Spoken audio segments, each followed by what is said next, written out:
There is a word so small, so ordinary, that most people spend their entire lives afraid to say it. And the strange thing is, the moment you stop being afraid of it, everything changes. Not slowly, not gradually, almost overnight. This is a story about that word, and about what happens inside a person when they finally learn to use it. Somewhere in the 1970s, a psychologist named Herbert Freudenberger was studying what he called emotional exhaustion. He was watching people, particularly helpers, caregivers, and high achievers, slowly fall apart. Not from laziness, not from failure, but from doing too much for too long. He gave it a name: burnout. And at the center of almost every case he studied, he found the same pattern. These people had never learned to say no. What is strange is that this was not a new problem. It was ancient. For most of human history, survival depended on saying yes to the group, yes to the tribe, yes to the leader. Saying no meant rejection, and rejection, in a world where you needed the group to survive, could mean death. So the human brain quietly learned to treat the word no as dangerous. Over thousands of years, that lesson became wired in. But the world changed. The tribe is not hunting anymore, and yet the fear remained. Researchers studying social anxiety discovered something remarkable.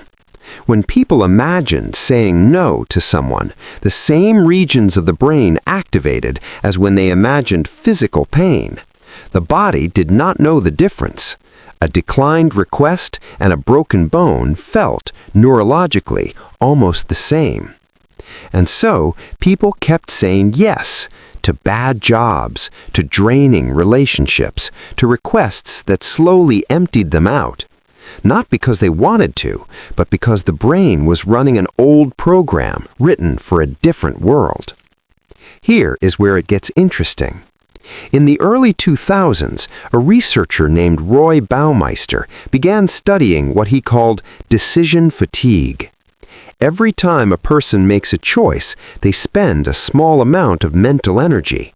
And every time someone says yes when they mean no, they spend even more, because there is a second decision hidden inside that yes, the decision to swallow the truth.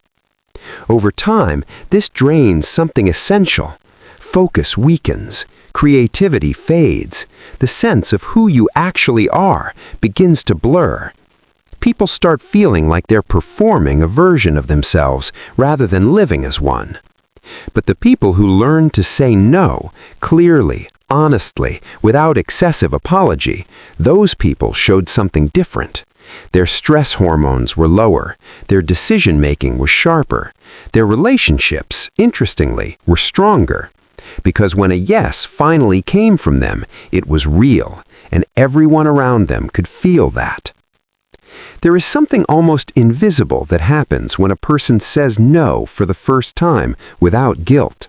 A small internal shift, like a door that had been stuck for years, quietly swinging open. Psychologists call it differentiation. The moment a person stops defining themselves entirely through other people's expectations, the moment the self becomes something separate, something with edges, something real.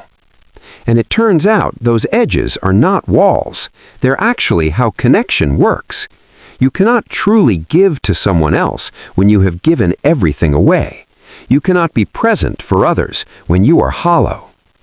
The word no is not a rejection, it is a direction. It is how a person says, "This is where I end and where I begin." Most people never learn this until something breaks.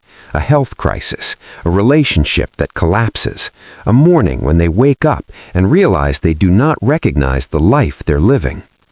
But some people learn it quietly, through a small moment of honesty, a sentence they say out loud that surprises even them. And afterward, they wonder why it took so long. Because the truth is, the life you actually want has been waiting on the other side of that word, the entire time.